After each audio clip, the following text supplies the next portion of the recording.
दोस्तों, ये कहानी है एक गरीब किसान की, जिसके दो जवान बेटे भी हैं, लेकिन वो अपने पिता के किसी भी कार्य में हाथ नहीं बटाते। वो दोनों तो केवल सोते रहते हैं और उधर दूसरी तरफ उनका बूढ़ा पिता अकेले ही उन खेतों में काम कर रहा है। आज तो हद हो गई। आज इतनी कड़ाके की धूप है कि मेरा तो मन ही नहीं लग रहा। ना बाबा ना, मैं आज इतना काम नहीं कर पाऊंगा।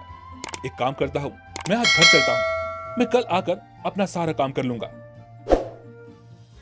अरे, आप आ गए, बड़ी जल्दी आ गए। चलो अच्छा हो गया, लेकिन आपने सारे पौधे लगा दिए ना? नहीं नहीं बाबा, आज कितनी कड़ाके की धूप है और इतनी कड़ाके की धूप में मैं अकेला कब तक काम करूंगा। मैं काफी थक गया था, इसलिए मैं घर लौट आया। और देखते देखते अब मैं बूढ़ा भी तो होता जा रहा हूँ, इसलिए मेरे पास अब इतनी ताकत नहीं है। जरा मुझे पानी तो पिला देना, मुझे बहुत जोरों की प्यास लगी है। जो पानी में ले गया था वो तो खत्म हो गया। हाँ हाँ ठीक है, आप रुकिए, मैं अभी पानी लेकर आती हूँ। अच्छा ये बताओ कि वो दोनों नालायक कहाँ पर हैं? और कहाँ होंगे, अपने कमरे में पड़े पड़े सो रहे होंगे। और क्या? अब तो हद हो गई है। मैं तो अपने बेटों से परेशान हो चुका हूँ। एक तरफ गांव में सभी के बच्चे उनका हाथ बटाते हैं, खेती में उनकी मदद करते हैं, और ये मेरे बेटे हैं जो दिन भर सोते रहते हैं। आज तो नौकरी की छुट्टी थी, चाहते तो दोनों मेरा हाथ बटा सकते थे और सारा काम आज ही के आज ही निपट जाता। लेकिन देखो, इन्हें तनिक भी शर्म नहीं है। अब तक ये दोनों सो रहे हैं। ए रमेश, ए सुरेश, उठो और यहाँ आओ। तुम्हें नजर नहीं आता क्या? सूरज सर पर चढ़ा है, दोपहर होने को है और तुम दोनों अभी तक सो रहे हो। ऐसे ही चलता रहेगा तो तुम दोनों अपना जीवन कैसे बिताओगे? क्या हुआ पिताजी? क्या हुआ पूछ रहा है? तुम दोनों को नजर नहीं आता? दोपहर होने को है और तुम दोनों अभी भी सो रहे हो। पिताजी, हफ्ते में हमें केवल एक ही दिन तो छुट्टी मिलती है और आप है कि आज भी हमें आराम नहीं करने दे रहे। आखिर आपको हमसे दिक्कत क्या है?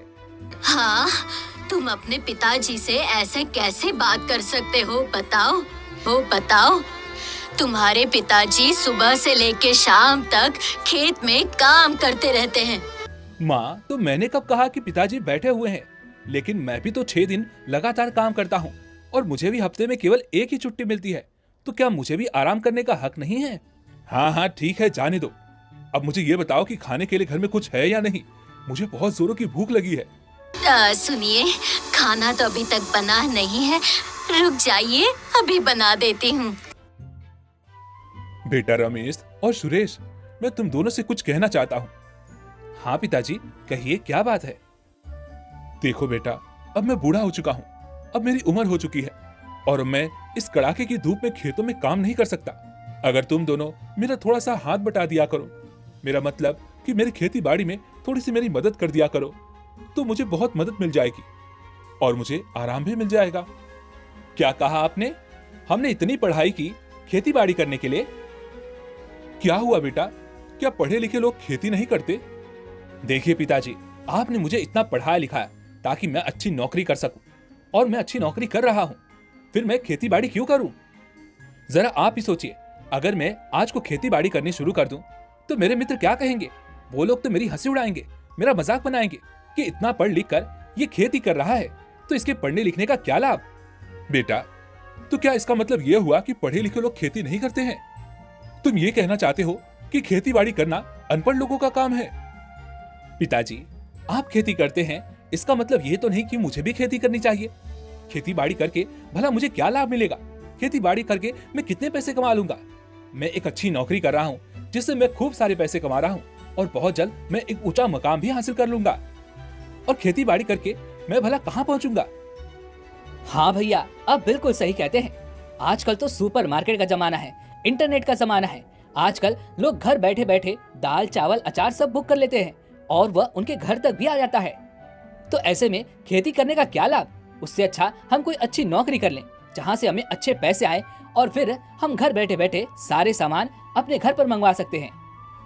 बेटा, लगता है तुम दोनों ये बोल रहे हो कि तुम दोनों जिस अनाज की बातें कर रहे हो, दाल चावल अचार, ये तुम्हारे घर तक तब पहुंच पाता है जब हम जैसे किसान खेतों में दिन रात मेहनत करते हैं, अपना खून पसीना बहाकर फसल उगाते हैं, तब जाकर हमें 2 वक्त की रोटी नसीब हो पाती है। देखिए पिताजी, मैं पहले भी कह चुका हूँ, मैं आपके साथ खेती बाड़ी बिल्कुल नहीं करूंगा। और अगर आप मुझसे जोर जबरदस्ती करेंगे तो मैं यह घर भी छोड़कर चला जाऊंगा। आपकी खुशी है, आप कीजिए खेती, मैंने आपको कब मना किया है, लेकिन आप बार बार मुझे इस चीज के लिए परेशान मत कीजिए। भैया रुकिए, आप कहाँ जा रहे हैं? मैं नहीं रुकने वाला। जब देखो तब पिताजी केवल एक ही बात रटते रहते हैं कि मेरे साथ खेती बाड़ी में मेरा हाथ बटाओ। बार बार ये बात सुनकर मैं तंग आ चुका हूँ। क्या पिताजी, आपने भी ना सारा मूड खराब कर दिया। मैं भी जा रहा हूँ भैया के साथ। पिताजी आखिर समझना क्यों नहीं चाहते कि मैंने इतनी अच्छी पढ़ाई की है और मैं एक बहुत बड़ी नौकरी करना चाहता हूँ, मैं अच्छे पैसे कमाना चाहता हूँ, मैं अमीर बनना चाहता हूँ। लेकिन पिताजी हैं कि बार बार बस एक ही बात करते रहते हैं कि मैं उनके साथ उनकी खेती बाड़ी में उनका हाथ बटाऊं। लेकिन ये मेरे बस का नहीं है, मैं ये नहीं कर सकता। भैया मैं तो कहता हूँ कि आप इतना ज्यादा पढ़े लिखे हैं कि आपको शहर में कोई भी अच्छी नौकरी मिल जाएगी। आप शहर जाकर कहीं अच्छी नौकरी क्यों नहीं तलाश कर लेते? जब नौकरी मिल जाएगी तो आप मुझे बता देना, मैं भी वहीं पर आ जाऊंगा। और रही बात माँ और पिताजी की, तो उन्हें यहीं पर रहना पसंद है, उन्हें खेती बाड़ी पसंद है, तो उन्हें यहाँ पर छोड़ देते हैं, वे लोग अपनी खेती बाड़ी कर लेंगे। सुरेश, मैंने भी इसके बारे में कई बार सोचा है, लेकिन बार बार मुझे माँ और पिताजी का ख्याल आ जाता है। देखिए भैया, अगर आपको उन्नति करनी है तो आपको आगे तो निकलना ही होगा, आपको कहीं और जाना ही होगा। और वैसे भी शहर गाँव से बहुत तेज है, बहुत आगे है, वहाँ पर जो चाहे वो मिल जाता है, और यहाँ पर तो कुछ भी नहीं है। तुम ठीक कहते हो सुरेश, मैं आज ही शहर के लिए निकल पड़ता हूँ।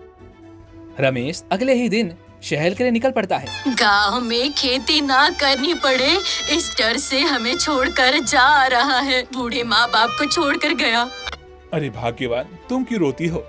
वह तो हमारा बेटा है जिसे हमने पढ़ाया लिखाया, अपनी सारी जिम्मेदारियां पूरी की। हमने उसे उच्च शिक्षा तो दिला दी, लेकिन हम उसे एक अच्छा इंसान न बना सके। उसे जाने दो, आज नहीं तो कल वह ये जरूर समझ जाएगा कि एक किसान की क्या कीमत होती है। और वहाँ पर एक अच्छी नौकरी की तलाश करता है और उसे एक अच्छी नौकरी मिल भी जाती है। वह वहाँ पर खूब मन लगाकर मेहनत करने लगता है और कुछ ही दिनों में वह अपना एक नया फ्लैट भी ले लेता है।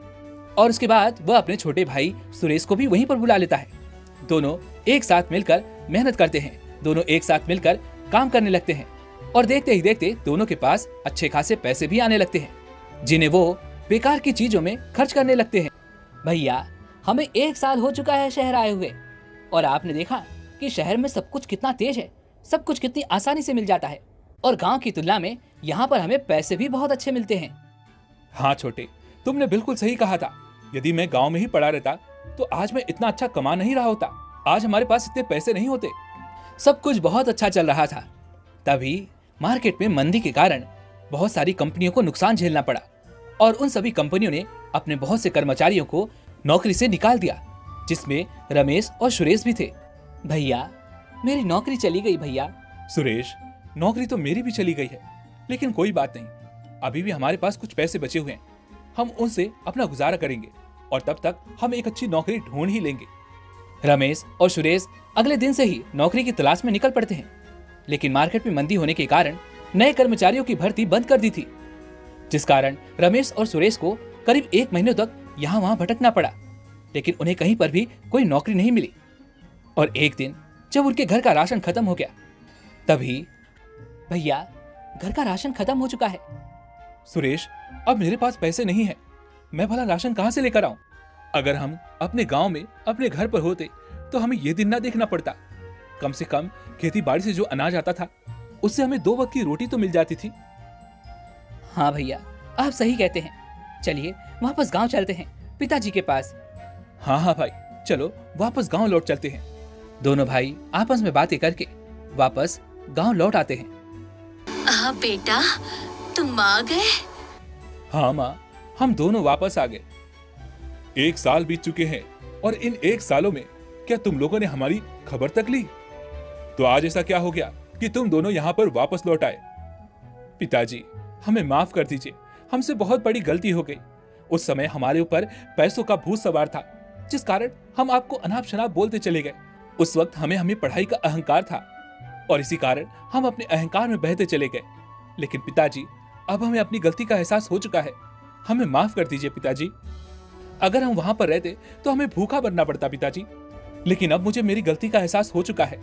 अब से मैं आपके साथ खेती बाड़ी भी करूंगा। मुझे अच्छी तरह समझ में आ चुका है पिताजी कि आप कितनी मेहनत करते हैं, और आपकी मेहनत की वजह से ही हम लोगों को 2 वक्त की रोटी मिल पाती है। मैं खेती बाड़ी की कीमत समझ चुका हूँ पिताजी। हमें माफ कर दीजिए पिताजी, माफ कर दीजिए। अब बस करो। मैं समझ चुका हूं कि तुम दोनों को अपनी गलती का एहसास हो चुका है और मैं बहुत खुश हूं कि तुम दोनों वापस लौट आए। लेकिन बेटा, मेरी बात भी याद रखना कि जो लोग अनाज की कदर करते हैं, जो लोग अनाज उगाते हैं, उन्हें कभी भी अनाज की कमी नहीं होती है। जल्दी से जाके हाथ मुंह धो ले। मैं तुम लोगों के लिए अच्छा सा खाना बनाती हूँ। जाओ। इस तरह से रमेश और सुरेश को अपनी गलती का एहसास हो गया।